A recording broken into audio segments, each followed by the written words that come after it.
Hey guys, SimmersDim here, back with another review.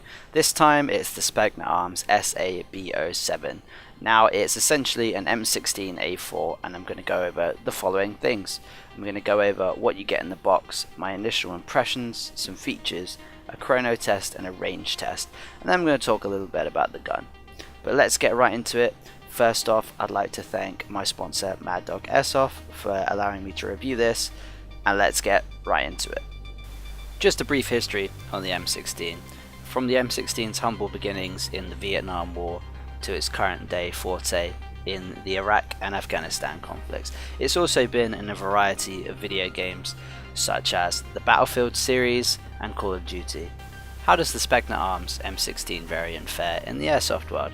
We're going to find this out now. However, before that, here's just a quick overview of what you get in the box. You get the rifle itself. You get a high capacity magazine, you get a quality control certificate, which is nice. It seems all the Specna Arms units are actually tested in the factory and it actually has an FPS readout for the first 5 shots. You get a downgrade spring. This gun does come with the EU spring as standard. This extra spring is the UK version. You get a Specna Arms lanyard and a whole bunch of stickers, an instruction manual, and finally a brochure.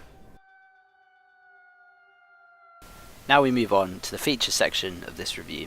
So some of the features I'm going to highlight are as follows. The first one is you get full trades on this gun. Very nice US Marine Corp trades, because this is the standard issue rifle for the US Marine Corp. So that is a nice touch. Briefly touching on the next feature, this feature is the M16 style solid stock. This means you can have a wider range of batteries in, so it gives you a little bit more freedom of the batteries that you can use.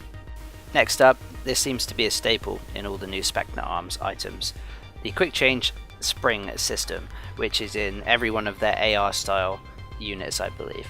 Now what you have to do on this model, instead of taking out a buffer tube, you'll have to take off the M16 solid stock, which is very easy to do. And then finally you have your working dust cover and your bolt. So to reveal the hop-up chamber, you pull the charging handle back, it will then move your dust cover and it will lock back, and to make this locked forward you'll have to hit the bolt release, which again is a nice touch and counts towards realism, which a lot of people are looking for in airsoft. Alright, Specna M16 Kernel Test. For this chrono test we're using 0.20 gram BBs and a 7.4 LiPo with the EU spring, which is included in the gun.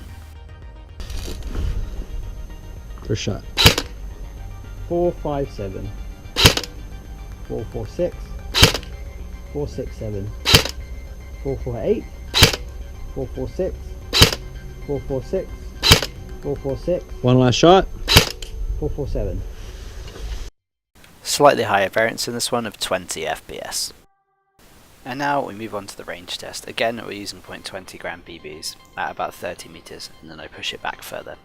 And it's also a very windy day, so we take that into account.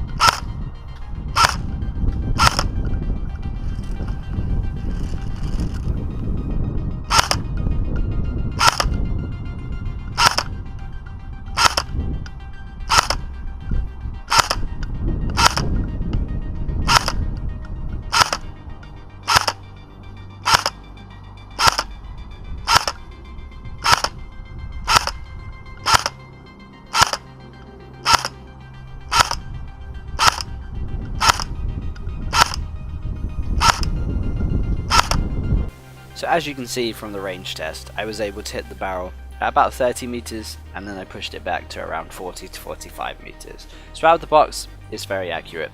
I'm fairly impressed with this gun, as I was with the other Specna guns I reviewed. They've all continued to surprise me for out of the box guns.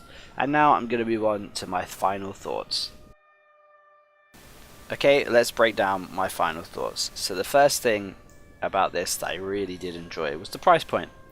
Now this is a sub £200 gun, which is amazing considering it's full metal.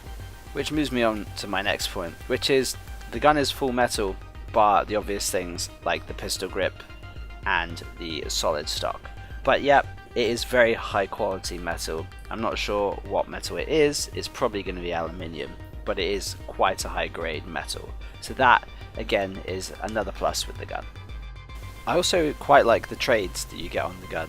You do get a Specna trade on the side that you can see, but you do get the US Marine Corp trades on the other side of the gun, which is nice. It helps build that authenticity which a lot of people are kind of wanting in airsoft, so that again does add for the realism. Now this is kind of a pro and a con, so I do like the fact that the M16 solid stock does have a lot of battery space, so that's the positive of it. However, it is quite long. I know it's an M16, so it's supposed to have a long butt stock, but for me, I play a lot of CQB and that would hamper my maneuverability. And now I'm just really quickly going to sum up the gun with a few pros and cons and give it my P rating out of 10. So let's quickly go over the pros. So the first pro is the price point. This is the very affordable gun at sub £200, so it is very affordable. Secondly is the features as well. So you do have a working bolt catch, which is nice, and again, as stated in the previous parts of the video, it adds to realism, so that's also very good. And finally we have the trades. Normally on a lot of kind of sub £200 airsoft guns you don't actually get that many trades, so it's nice to see them included. I know it's something that you would think that would be quite simple to add, but a lot of manufacturers don't do this. Now let's finally move on to the cons. I did actually find it very hard to find some cons with this rifle, but these are the ones that I've chosen. Now this is purely down to personal preference and my play style in airsoft. So firstly is the length. I normally play a lot of CQB, so for me it would have to be the length. I know an M16 is going to be long, but it's not a gun that I would choose for my play style. And finally, although this is a good quality build, the stock to me is the weakest point, because it is mainly plastic. The only things that are metal on the stock are the screws to keep the butt plate in, so that to me is the weakest point of the rifle. Okay, and now it comes to my P rating. I know that's why you're all here. So out of a 10 I would give this a solid 7. Build quality is excellent, the features are great, what you get in the box are great as well, but it doesn't suit my playstyle due to the length, so that's why I'm going to give it a 7. Now this sums up the review and the pros and cons. As always guys, let me know what you think in the comments below. Your feedback helps me tremendously and it helps my channel grow in the right direction. And also, what do you think of this gun? Because bear in mind, this is only my take on this rifle, so I'd like to hear your opinions below. And as always, check out the videos coming up next.